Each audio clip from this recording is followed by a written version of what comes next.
आज हम इस वीडियो में डिस्कस करने वाले हैं 54 जीएसटी काउंसिल मीटिंग की प्रेस रिलीज को। ये लगभग 9 पेजेस की प्रेस रिलीज हमारे पास आई है। बहुत सारे चेंजेस जो हैं इस प्रेस रिलीज में रिकमेंड किए गए हैं। फ्रेंड्स, इसको जानने से पहले अगर आप हमारे चैनल को सब्सक्राइब नहीं किया है तो प्लीज सब्सक्राइब कीजिएगा, साथ ही मैंने बेल आइकन से प्रेस कीजिए ताकि आपको नोटिफिकेशन टाइम से मिल सके और जीएसटी में अपडेट रह सके। फ्रेंड्स, जो हम ये प्रेस रिलीज डिस्कस करने वाले हैं ये अभी रिकमेंडेशंस हैं। इसके रिगार्डिंग जो भी हमें चेंजेस करने की बात की गई है वो तभी से एप्लीकेबल होंगे जब उनके रिस्पेक्ट में नोटिफिकेशन आ जाएंगी या कुछ सर्कुलर्स आएंगे, तभी से ये जो है इम्प्लीमेंट माने जाएंगे। तो बढ़ते हैं प्रेस रिलीज की तरफ, एंड से डिस्कस करते हैं क्या क्या चेंजेस लाए गए हैं।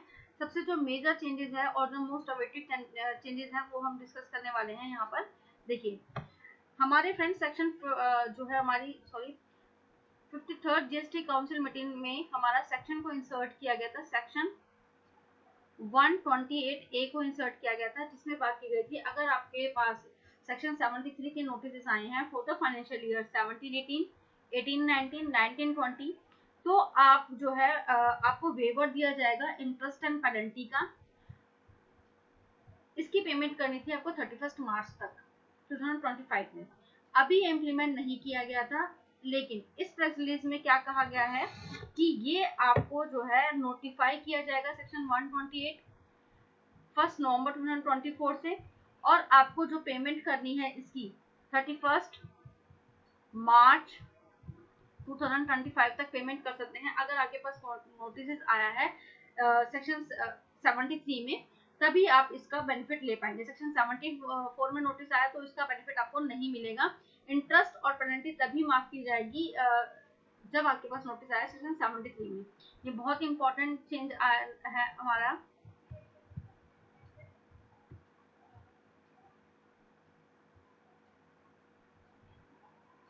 देखिए यहाँ पर लिखा हुआ उन्होंने, the council also recommended an issuance of circular to clarify the various issues relating to availment of waiver of interest and penalty or both as per section 128 of the CGST Act, and the council recommended the section 146 of the Finance Act, which provides also insertion of section 128 2017 may be notified with effect from 1st नवंबर 2024 से ये जो है effect हो जाएगा।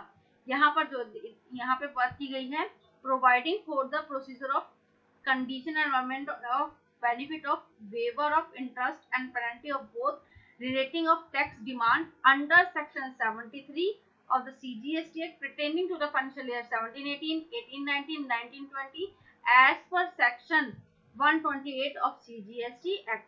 इसकी आपको payment करनी है। The council has recommended as per section subsection 1 और सेक्शन 128 ऑफ CGST Act आपको पेमेंट कब तक करनी है? 31 मार्च 2025 तक। आई होप ये आपको क्लियर होगा। नेक्स्ट जो मेजर चेंजेस आए हैं फ्रेंड्स, हमारे पास बहुत सारे नोटिस ऐसे आए हैं कि आपने जो है ITC क्लेम कर लिया है लेकिन वो टाइम बार हो गए थे, तो इस तरह के नोटिस बहुत सारे आए हैं। तो उन्होंने लास्ट जब 53rd जीएसटी काउंसिल मीटिंग हुई थी तो उन्होंने सेक्शन 16 ऑफ CGST एक्ट में बात करता है एलिजिबिलिटी कंडीशन के बारे में, गवर्नमेंट और ITC। तो यहाँ पे इन्होंने न्यू सेक्शन इंसर्ट किए थे, सेक्शन 5 एंड सबसेक्शन 6। तो इसके रिगार्डिंग ही इन्होंने बात की है। देखिए इसमें क्या कहा गया है, ये जो हमारा सबसेक्शंस ऐड किए गए हैं सेक्शन 16 में, ये रेट्रोस्पेक्टिव इफेक्ट से आएंगी फ्रॉम 1 जुलाई 2017 से। The council has also recommended a special procedure for rectification of order may be notified under section 148 of the CGST Act to be followed by the taxpayer person against whom any order under section 73, section 74 और यह आपने appeal file की है as per section 107 और 108 of the CGST Act has been issued and confirming the demand for wrong availment of input tax credit on account of contravention of the provision of subsection 4 of the section 16 of the CGST Act, but where such input tax credit is also available as per the provision of subsection 5 and subsection 6 जो new insert किए गए हैं जिसमें time limit की बात की गई है, of section 16 of the CGST Act where appeal against the said order has been not filed, the Council has recommended issue a circular to clarify the procedure and various issue related implementation of the said provision of Section 5 and Section 6 of the Section 16 of the CGST Act.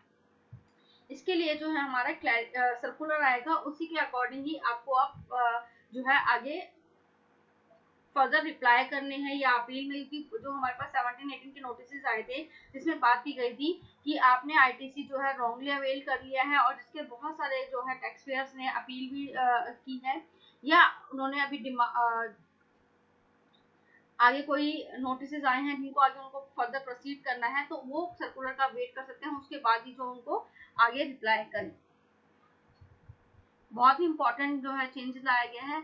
Next में जो बात की गई है, जो हमारा rule है refund के, जो रूल है rule 89 and 96 of the CGST Act to provide the clarification in respect of the IGST refund on export with the benefit of concessional exemption notified under section 96 sub-rule 10 of the CGST rule has been availed on the inputs। यहाँ पर जो है इस सब rule 9610 rule 98(4)A rule 98(4)B from the CGST Act, this will be simply expired the procedure for refund in such cases, यानी इनको omit करने की बात की जा रही है। इसको हम डिटेल वीडियो में इसके लिए सेपरेट बनाऊंगी, उसमें हम डिस्कस करेंगे डिटेल में।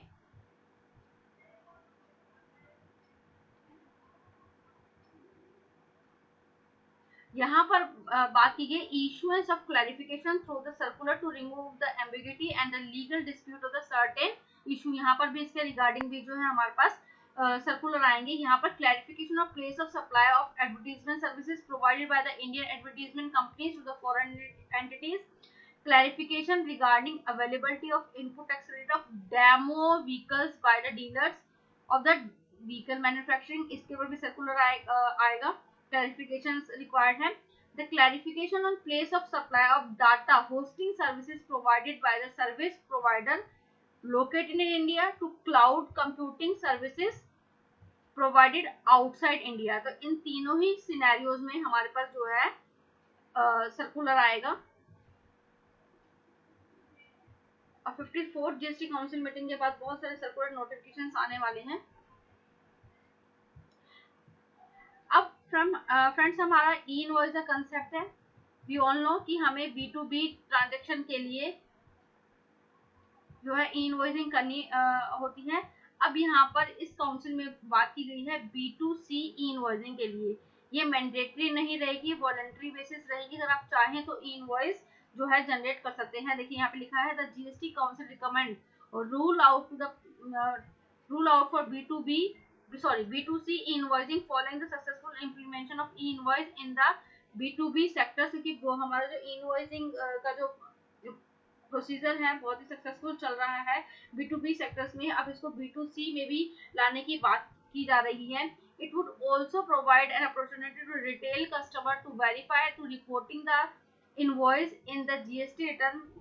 The pilot will be rolled out the voluntary basis in the selected sectors and state. जो B2C ट्रांजेक्शन में ई इनवॉइसिंग की बात की जा रही है, ये सभी के लिए नहीं है, कुछ कुछ सेक्टर्स में और कुछ स्टेट में ही अभी एप्लीकेबल करने की बात की जा रही है, ऑल ओवर इंडिया बेसिस पे नहीं है।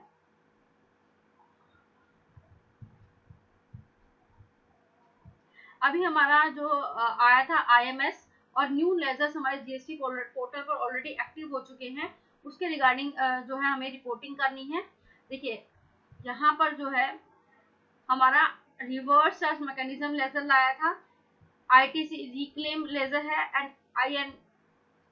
IMS का जो है हमारा डैशबोर्ड नया लाया गया है। इसमें जो आपको रिपोर्टिंग करनी है ओपनिंग बैलेंस की, वो हमें करनी है 31 अक्टूबर 2024 तक हमें जो है इसकी रिपोर्टिंग करनी है। The IMS will show the taxpayer to accept, reject or keep the invoice pending on the purpose for availment of input tax credit। This will be an opportunity or this will be an optional facility to the taxpayer to reduce error in input tax credit and improve reconciliation। This is accepted to reduce expected to reduce notices on account of mismatch in the return. बहुत सारे notice हमारे इस case में ही आते हैं कि आपके ये जो इनवॉइस है वो आपके टूए में नहीं आ रहा है, तो इस तरह के नोटिस आपको ना आए, तो ये तभी ये मैचिंग का कंसेप्ट लाया जा रहा है। IMS में ऑलरेडी डिटेल वीडियो बना चुकी हूँ, पोर्टल पर अभी अवेलेबल करा दिया जाएगा, तो उसमें आप उसको देख सकते हैं, मैं आई बटन पर लिंक कर दूंगी। नेक्स्ट में हम देखते हैं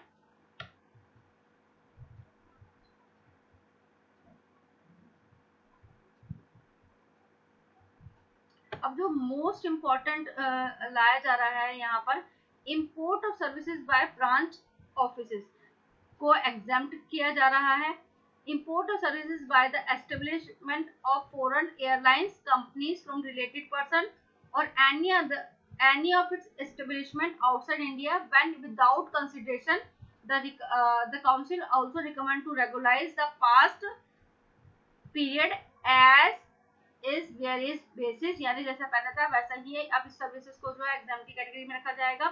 renting on commercial properties, renting on commercial properties में जो है रेसिपिएंट को RCM देना पड़ेगा। जो to bring rent on commercial building by unregistered person to registered person किया है, तो आपको RCM में जो है रेंटिंग पर भी देना पड़ेगा टैक्स। यह intermediate and ancillary services provided by the GTA, यहाँ पे क्लैरिफिकेशन आएगी। When the ancillary and intermediate services provided by GTA in course of the transportation of goods by road and GTA also issue consignment note, the service will be constitute a composite supply. All such ancillaries and intermediate services like loading, uploading, packing and packaging, transshipment, temporary warehousing, etc. will be treated a part of composite supply if such services will not be in course of the transportation of goods and invoiced separately, then these services will not be treated as composite supply of to the transport of goods.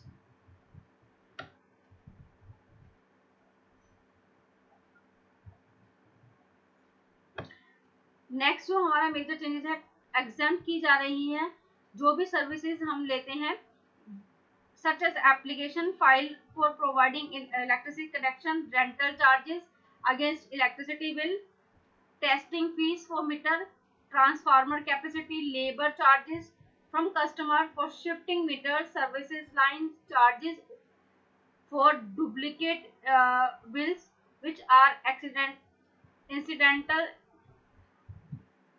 transmission and distribution of electricity by transmission and distribution of utility of their customer, which will be a composite supply. GST for the past period is to be regularized as if various basis. इसको भी जो है services को exam करने की बात की जा रही है। आई होप फ्रेंड्स यहाँ तक क्लियर होगा। जैसे ही इनके रिगार्डिंग आपको सर्कुलर आएंगे या और फर्दर क्लैरिफिकेशन आती है तो जरूर मेरे आपको अपडेशंस मिल जाएंगी। फिर भी कोई डाउट हो तो आप हमसे कमेंट सेक्शन में जरूर पूछ सकते हैं। नेक्स्ट जो मेजर चेंजेस आए हैं हमारा,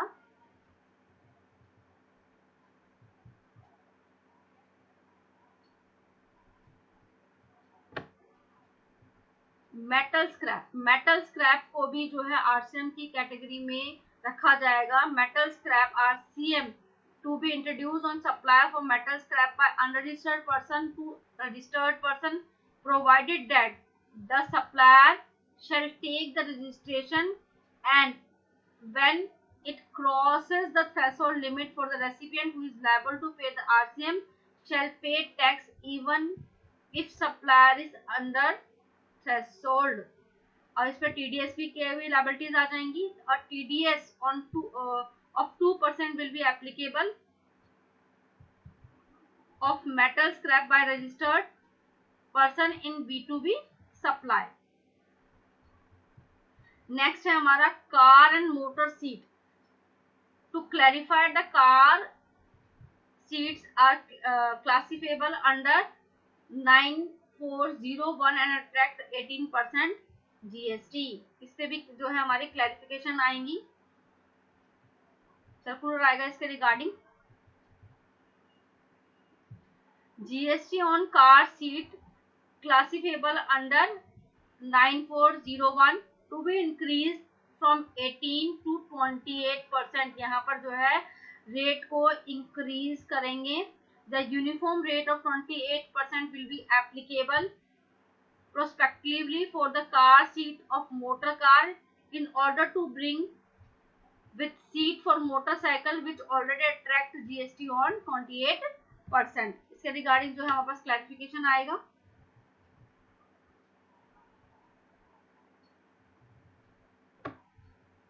यहाँ पे transport for passenger for by helicopter, यहाँ पे जो है नोटिफाई किया जाएगा 5% GST on the transport of passenger by helicopter seat share basis the regularise of GST of the past period.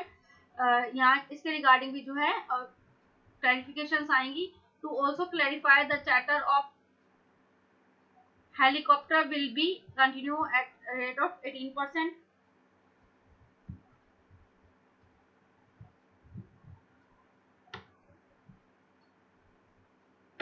यहाँ जो है कैंसर से रिलेटेड जो मेडिसिन है उसको रिड्यूस करके 12% से रिड्यूस करके 5% रखा जाएगा। और जो नमकीन्स हैं हमारी, उनके भी जो प्रोडक्ट हैं जो फॉल करते हैं under HSN 1905 9030 to be reduce from 18 to 12% पर रख दिया जाएगा। और to also clarify to reduce 12% unfried uncooked snacks by whatever name called manufactured through the process of extractions fall under the HSN of 1905 9030 is applicable prospectively। ये जो changes आए हैं वो आज हमने फ्रेंड्स इस वीडियो में डिस्कस करें। कुछ जो टॉपिक्स हमारे रह गए हैं उसके लिए मैं सेपरेट वीडियो बनाऊंगी आपके लिए। आई होप फ्रेंड्स ये वीडियो आप जो हमने डिस्कस करे आज GST काउंसिल के जो भी हमारे रिकमेंडेशंस हैं आपको समझ में आई होगी। फिर भी कोई डाउट है तो हमसे कमेंट सेक्शन में जरूर पूछिएगा, फिर definitely revert back to you. Friends अगर आपको हमारी वीडियोस अच्छी लगती हैं, वीडियो कंटेंट अच्छा लगता है तो प्लीज़ वीडियो को लाइक कीजिएगा, शेयर कीजिएगा और मेरे चैनल को सब्सक्राइब कीजिएगा जो कि बिल्कुल फ्री है। Thank you for watching.